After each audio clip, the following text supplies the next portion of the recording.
60 minutes business, BFM Business avec vous. Avec vous, avec nous, et comme tous les jours, on va répondre à vos questions pendant une grosse vingtaine de minutes et donner la parole à ceux qui recrutent. 2 recruteurs seront avec nous dans un quart d'heure à peine sur BFM Business. Mais d'abord, réponse à vos questions avec notre invitée. C'est Sophie Gaillet qui est avec nous aujourd'hui. Bonjour Sophie. Bonjour Guillaume. Bienvenue, fondatrice d'Intelligence Senior, pour parler d'un thème bien particulier. Investir à 50 ans, évidemment c'est possible, mais comment faire?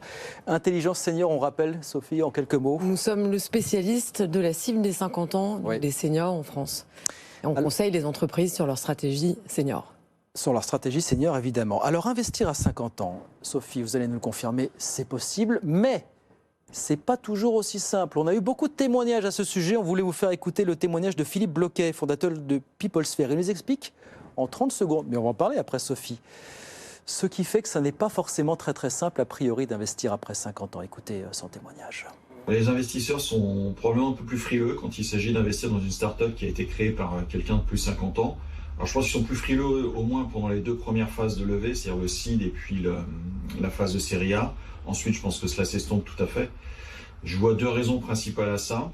La première, c'est simplement le stéréotype, le jeunisme. Ben voilà, il y a toute une image véhiculée autour des startups qui font que les startups qui réussissent et qui peuvent aller loin sont les startups dirigées par des jeunes. Et puis après, il y a un aspect pour le taux financier, peut-être même rationnel, qui fait que quand on investit à 50 ans, il faut assez vite se fournir un salaire parce qu'il faut subvenir aux besoins potentiels de la famille. Et ce qui veut dire intrinsèquement pour les investisseurs qu'une partie de leur investissement, et c'est pour ça que c'est très sensible en seed et en série A, risque d'être capté par le salaire du dirigeant. Voilà, il a résumé pas mal de choses peut-être, Sophie. Juste un mot, parce qu'on voulait aussi voir sur le terrain comment ça se passe. Quelle est la part des Français qui sont dans une dynamique professionnelle à partir de 50 ans? En fait, par tranche d'âge, comment ça se répartit? Regardez le petit tableau qu'on vous a préparé.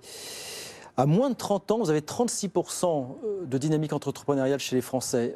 30-49 ans, c'est 44%. Donc le gros, effectivement, se passe aujourd'hui. On le voit avant 50 ans.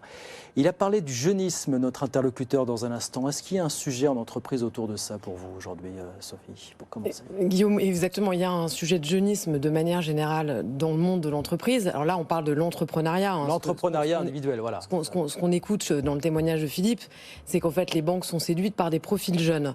Mais ce qui est tout à fait étonnant, c'est sur les 5,5 milliards de levées de fonds chaque année en France pour financer l'entrepreneuriat, seulement 10% vont pour le financement de l'entrepreneuriat des seniors.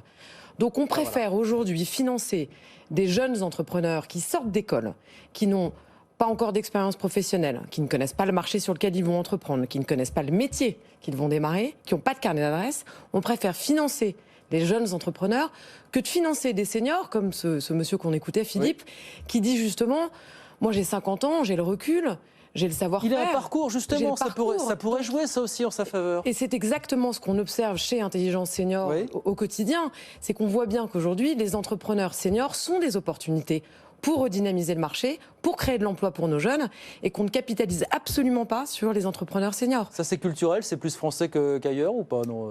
Alors, c'est culturel, c'est pas plus français qu'ailleurs. Pas plus français qu'ailleurs. On est juste derrière le Royaume-Uni et devant l'Angleterre sur le volume de création d'entreprises chaque année. Il y a 800 000 entreprises nouvelles chaque année, seulement 10% créés par des seniors.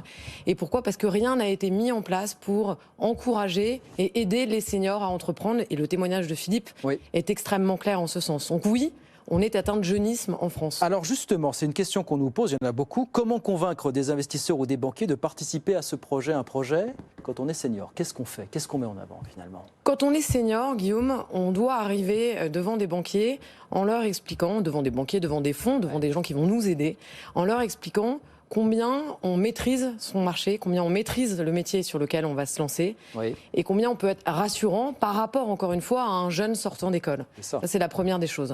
Évidemment, et Philippe l'a très bien dit, on a beaucoup plus de risques quand on entreprend à 50 ans, puisqu'on a une famille derrière nous, et qu'on a une famille qu'on n'a a priori pas à 23 ans quand on sort d'école.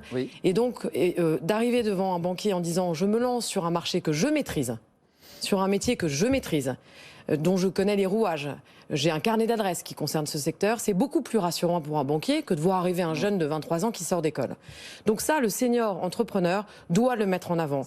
Et doit démontrer que ce sur quoi il va entreprendre, il le maîtrise. Vous répondez justement à une autre question qu'on nous pose, c'est à 50 ans, en quoi on est bien plus armé pour entreprendre? Est-ce que c'est plus valorisant? Vous venez de répondre à sa question finalement d'une certaine façon. C'est ça quoi. C'est exactement ce qu'on dit, Guillaume. À 50 ans, on maîtrise le secteur sur lequel on se lance et on maîtrise son marché. Donc on arrive devant un banquier avec de l'expérience et un savoir-faire, ce que n'a pas le jeune. C'est ça. Donc ça, c'est la première des choses. La petite contrainte pourrait être l'énergie du senior. On entend dire les jeunes ont plus d'énergie pour entreprendre. Mais ils ont souvent une énergie tout feu, tout flamme, là où le senior a une énergie très raisonnée. Et je rebondis, c'était l'autre remarque que faisait Philippe dans le commentaire qu'on a entendu, c'est le fait que le senior, peut-être plus que le jeune start-upper, va vouloir dégager un revenu pour lui ou pour assurer les arrières d'une famille derrière. Exactement. Est-ce que ça aussi fait partie des freins du côté des investisseurs, des banquiers finalement? Alors c'est plutôt plus une opportunité. Si vous avez demain matin un chef d'entreprise qui doit se payer assez vite, ça veut dire qu'il va assez rapidement créer une entreprise rentable. Une entreprise qui ne perdra pas d'argent. Donc il est évident qu'un entrepreneur senior qui a besoin d'un salaire, c'est un entrepreneur senior qui va vous permettre de créer un business rentable. Et c'est ce que nous dit Philippe aussi dans une partie de son témoignage qu'on n'a pas écouté, mais je vous redis rapidement ce qu'il nous dit. Quand on se lance dans l'entrepreneuriat à 50 ans, on a beaucoup plus à perdre. On a une famille, peut-être des économies accumulées, un patrimoine. Entreprendre, c'est prendre le risque de tout perdre. C'est un vrai projet qui implique l'ensemble des acteurs de votre famille. De toute façon, entreprendre, c'est prendre le risque. Voilà, qu'est-ce qu'on peut rajouter à ça? Entreprendre, c'est prendre le risque, mais c'est aussi créer de la valeur et créer de l'emploi pour les jeunes. Et dans un système où on voit bien qu'on va avoir une problématique de financement des retraites, dont on parlait tout à l'heure, on sait bien que l'entrepreneuriat des seniors est une solution. Et il faut absolument encourager cet entrepreneuriat des seniors parce qu'ils sont une opportunité pour le pays. Alors justement, on nous dit entreprendre à 50 ans et plus, ok, les prises de risques sont plus importantes, ok, mais comment s'en prémunir? Est-ce qu'il y a des filets de sécurité, entre guillemets, qu'on peut mettre en place finalement? Alors, il y a des petits coups de pouce quand on est entrepreneur senior. La première des choses, c'est si vous êtes, vous cotisez à Pôle emploi, c'est-à-dire que vous êtes un demandeur d'emploi et que vous décidez d'entreprendre, Pôle emploi bascule de 24 mois à 36 mois vos allocations mensuelles. Donc, vous allez avoir plus de temps pour entreprendre qu'un jeune. Ça, c'est la première des choses. Donc, on passe de 24 à 36 mois pour Pôle emploi. Et puis, lorsque vous cherchez à emprunter, il y a une aide qui s'appelle l'aide AERAS qui vous aide à accélérer votre demande de crédit, puisque comme quelqu'un qui serait malade, un senior est considéré presque comme quelqu'un qui serait malade, il a le droit d'avoir un accélérateur et un facilitateur pour son emprunt. Ce sont des aides assez concrètes, mais elles sont encore beaucoup trop faibles quand on voit qu'on a un potentiel de 20 millions de seniors en France. Qui doit impulser ce mouvement pour vous, justement, pour développer ces aides pour, voilà, c'est un débat qu'on a déjà eu ensemble, Sophie, on s'est déjà vu sur ce plateau, c'est effectivement la question des seniors, du taux d'emploi des seniors en France, qui est extrêmement faible aujourd'hui encore. Voilà, c'est une réflexion d'ensemble, finalement. C'est une réflexion d'ensemble, mais je trouve que le chiffre 5 milliards et demi de financement pour la French Tech, dont seulement 10% va pour l'entrepreneuriat senior, c'est de la folie. Il faut absolument développer et encourager les entrepreneurs en leur montrant qu'on va financer, qu'on va les aider, qu'on va les accompagner et qu'on peut parfaitement, demain matin, répondre à la question des retraites et du financement des retraites par l'entrepreneuriat des seniors, qui par ailleurs créera de l'emploi pour nos jeunes. Qui par ailleurs créera de l'emploi pour nos jeunes. Après, on nous dit, est-ce qu'il faut attendre peut-être que les enfants soient en âge de voler de leurs propres ailes, effectivement? Est-ce que c'est quelque chose à prendre en considération aussi?